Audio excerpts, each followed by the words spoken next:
اگر تو دروازے سے نکلی اعلیٰ حضرت امام اہل سنت مجدد دین و ملت میرے اعلیٰ حضرت سے کسی نے پوچھا تھا کہ حضرت جی بی بی نعت پڑھ سکتی ہے؟ فتاوی رضویہ کی 14ویں جلد، بی بی میلاد پڑھ سکتی ہے؟ میلاد اعلیٰ حضرت نے فرمایا اگر بی بی میلاد پڑھ رہی ہو، نعت پڑھ رہی ہو اور اس کی آواز غیر محرم کے کانوں تک جا رہی ہو، فرمایا اسے ثواب نہیں ہوگا، اسے حرام کام کرنے کا گناہ دیا جائے گا۔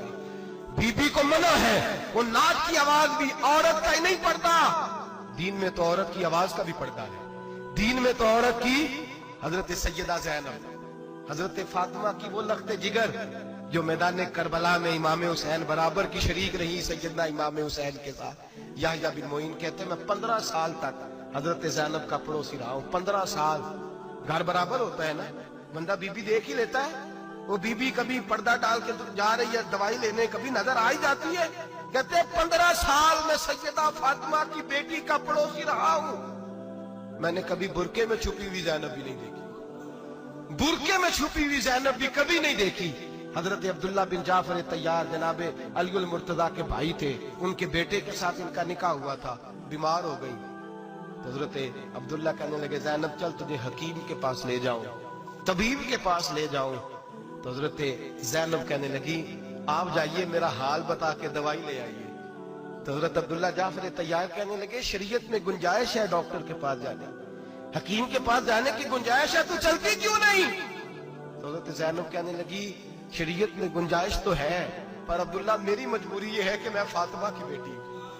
شریعت میں گنجائش تو ہے پر میری مجبوری یہ ہے کہ میں حسین کی بہن ہوں۔ شریعت میں گنجائش ہے پر میں حسن کی بہن ہوں۔ شریعت میں بڑی گنجائش ہے پر لوگ مجھے محمد عربی کی نواسی کہتے ہیں۔ گنجائش تو ہے پر میں نہیں نہ نکل سکتی، اس لیے کہ جتنا کوئی اپنے آپ کو دین کے قریب جانتا ہے اتنا اس کے پیروں میں شریعت کی زنجیریں زیادہ ہوتی ہیں۔ تو جناب سیدنا عبداللہ کہنے لگے اگر تو پردہ کر گئی، اگر تو چلی گئی، فرمانے لگے یہ تو اللہ کی مشیت ہے، تو دوائی لا دے تاکہ میں کھا لوں، اور اگر میں چلی گئی تو میں اپنی ماں سے جا کے کہوں گی کہ اماں ساری تکلیفیں میں نے چھاتی پہ برداشت کی ہیں پر میں نے تیرے پردے پر آنچ نہیں آنے دی۔ میرے بھائی یہ اسوہ نور ہے، یہ اسوہ حسنہ ہے، یہ ہمیں سکھایا جا رہا ہے۔ میرے حبیب کریم کی بیویوں کا یہ حال تھا، بیویوں کا اپنے گھر کے آنگن میں حضرت عائشہ صدیقہ، حضرت سودا جناب حفصہ اپنے سین میں جب بیٹھتی تھی نا تو دیوار کی طرف منہ کر کے بیٹھتی تھی، دیوار کے ساتھ لگ کے دیوار کی طرف۔ بیبیاں اپنے گھر کے اندر بھی دیوار کی جانب منہ کر کے بیٹھتی تھی۔ لوگ پوچھتی، بیبیاں پوچھتی کہ اپنے گھر میں بھی دیوار کو منہ کرنے کا مطلب؟ کہتی ہو سکتا ہے کہ چھت پہ چڑھے